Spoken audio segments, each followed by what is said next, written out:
There's a British hostage. What's your message to his family? Well, one of huge sympathy and understanding. I think everyone watching this programme will be thinking of them and praying for them. It's a desperately difficult situation. And what I would say is that when anyone from Britain is taken hostage anywhere in the world, I immediately make sure that the whole government comes together, the intelligence agencies, our security forces, everything, to ask what we can do to help get that person back, to help their family, to make sure the whole system is working on their behalf. But it is a very difficult situation, and of course they have our complete sympathies. Can you conceive of paying a ransom in this case? We don't pay ransoms. We have a very clear policy that we don't pay ransoms to terrorists when they kidnap our citizens.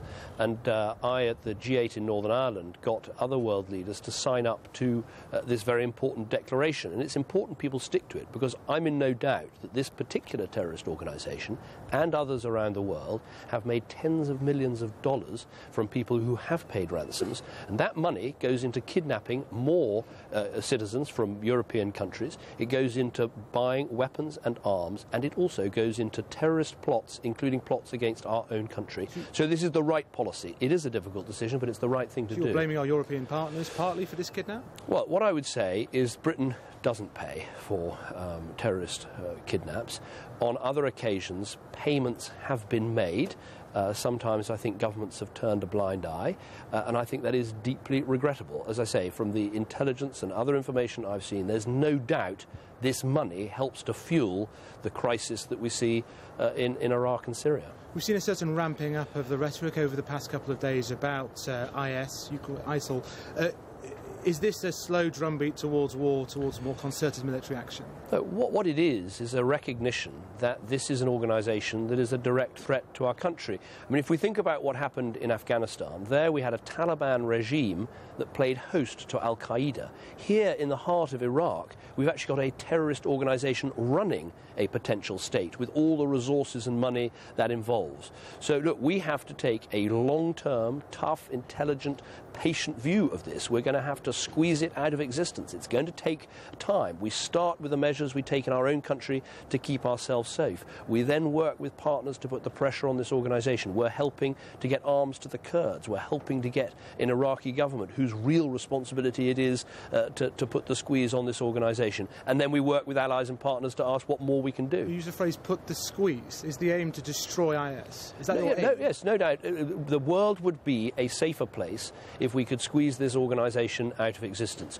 What there ought to be in Iraq is a democratic Iraqi government that looks after all of its people, Sunni, Shia and Kurd. What there ought to be in Syria, instead of a conflict between a brutal dictator and an opposition, is a democratic government in Syria that can represent all its people. In the long term, those are the only answers. It's a mixture of the action we take and political solutions on the ground. But you cannot deal with IS without targeting their HQ in Syria. And how do you do that with President Assad, or without his tacit support? Well, as I say, what we need is that combination of working with those on the ground who are fighting ISIL in Iraq, that is the Kurds and the Iraqi government. In Syria, it's the official Syrian opposition. We need to work with them, obviously. We also need to engage with the regional partners and players. Some sort of Western intervention that goes over their heads and leaves them to pick up the pieces, that won't work. Any engagement with President Assad? I think President Assad is part of the problem, not part of the solution. If you ask yourself, why has so-called Islamic State arisen, I would say it's got two main causes.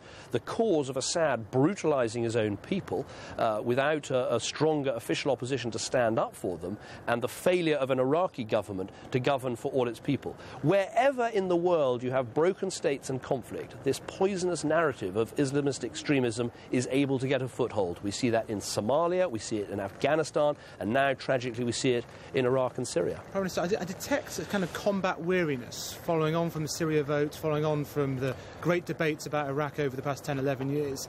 Is Britain combat weary?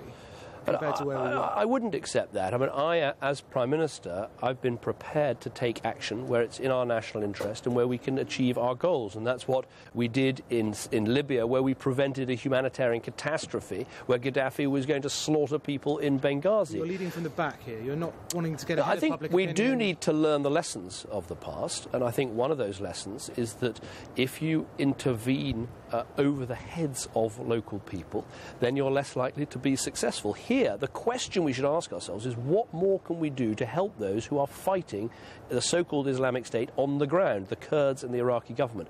That is the approach we've taken so far, and we should build on that approach rather than seek to overturn it. One last quick domestic question. Are you confident still about Scotland? Will we be paying more visits up there given the tightening of the polls? Well, obviously, it is a vitally important question for the future of our United Kingdom and for the future of everyone living in Scotland. I've played my role in the campaign. I'll be making other interventions in that campaign. I was discussing it yesterday, and I hope people will really focus now on the risks there are of separation and focus instead on the bright future we have, I believe, as part of the family of nations of the United Kingdom. Scots, in my view, have the chance of the best of both worlds, more government from Edinburgh, more devolution to Edinburgh, but while being part of a bigger United Kingdom. It's extraordinary, though, isn't it? The last time the UK hosted this, Margaret Thatcher, one of your heroes, was hosting it, and it was the end of the Cold War. And now we face the worst relations with Russia in a generation. Well, you could look at it another way, which is it demonstrates the importance of this NATO alliance. It has helped to keep the peace in Europe for over 60 years, and it is as relevant today as it was when Margaret Thatcher had that vital conference last time in Britain. That's why I was keen to bring this conference again here to Britain, because NATO is not part of our past. It's actually vital to make sure we keep peace and security in Europe, and we combat these threats like Islamist extremism around the world. Thank you very much, Prime Minister. Thank you.